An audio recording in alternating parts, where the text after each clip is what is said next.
Hey everyone, my name is Louise Thompson. I'm better known as AurorA. I'm a 29-year-old ex-Counter-Strike player. I actually manage the team Zinnik at the moment. I was born in Denmark but raised in Australia, Brisbane to be more exact. Miss it terribly, weather is great. I've been living in Denmark for the past 10 years now and started Counter-Strike probably about 8 years ago. When I'm not managing the lovely girls, I actually work for a company named SteelSeries. We do gaming gear, and I'm actually the marketing manager for basically half of Europe.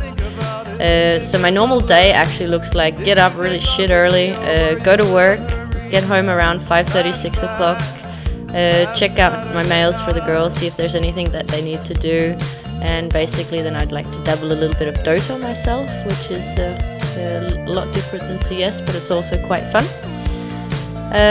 Evenings, in front of the TV, watching TV for a couple of hours before I hit the bed, and then same thing all over again. Last Saturday night, no clue what happened, wasn't feeling right. I look into the mirror, what was that I said? Cannot recall, but there I was alone in bed. Flashback, last Saturday night. I think a lot of people, they go through life when they're playing Counter-Strike wondering whether or not they should, commit themselves to it and then drop out of school, for example. I was fortunate to actually have completed my whole entire, schooling with high school and primary school and all of that before I started gaming. So for me, it wasn't a question of dropping out of anything. It was more of, should I work full-time or not? But I think I've always been able to, juggle having a full-time job and playing CS on the side quite well. So, for all those that think that you have to drop out of school, there is no reason for it. You just have less private life time. So don't be a fool, stay in school.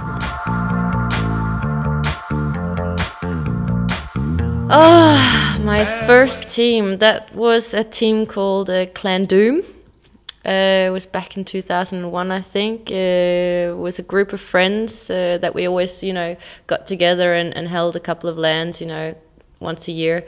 And that's how I kind of got started with gaming. I was friends with one of the people, and then they were all playing, and then I thought, okay, I can do this, and I couldn't. So I was like, oh, I'll keep going. I keep going until I can work it out. And within a short period of time, I got actually quite good. So I think maybe half a year after I started CS, I started looking for girls to play with because I thought it would be fun to find some other girls like me that actually played. It was really, really hard being the only girl and all these guys. Fun too. But eventually I found some other Danish girls, and we created a clan called DK Female, where we actually went to our first event in 2003 in France. Came second, and ever since then I've been completely hooked on Counter-Strike and trying to be the best.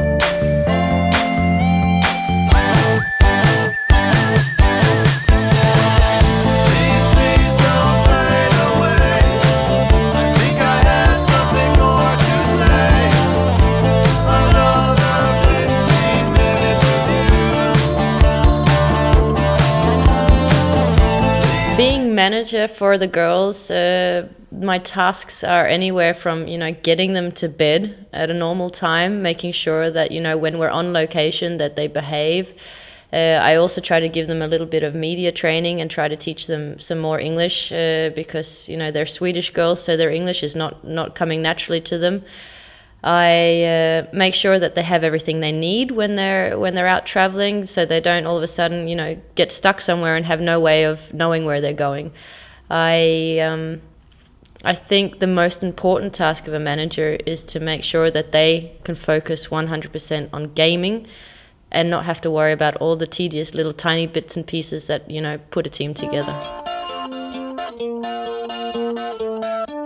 Goals for Pink Cynic is definitely world domination. I want the girls and I want Cynic to become the number one brand within gaming and have some sort of, when you're out in mainstream media, when they're talking about Counter-Strike, I want everyone to know that Cynic is a girl team, and it's a household name.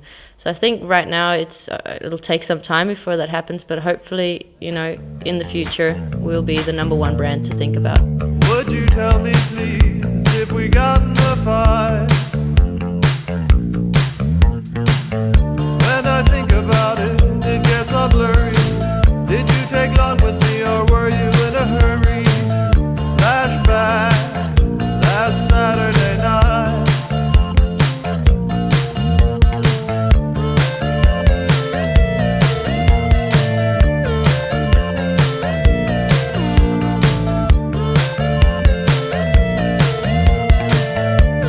10 years from now, I will be laying on the beach in between surfing.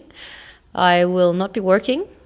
I will be partying every second weekend, probably because I'm so old. Can't do it every weekend. I really have this strong sense, you know, with my life, I don't want to work until I'm like 60 years old and then enjoy not doing anything.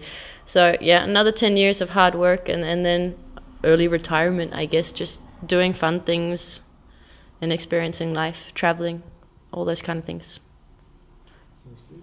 Not having kids and stuff like that, and getting married. I want to lay on a beach. Perfect weekend for me, probably because I work all during the week and I'm always tired.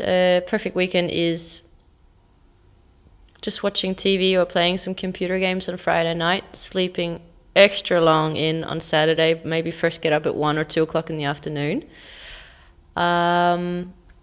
Eating good food, taking some time to make some really good food and enjoying that. Maybe have a couple of friends over, watch some movies, and maybe also go to a party. It's not something I do every weekend, but of course I like to get out now and then. But generally speaking, I love to sleep. I love to do nothing but just laze around because I'm quite lazy. I don't need a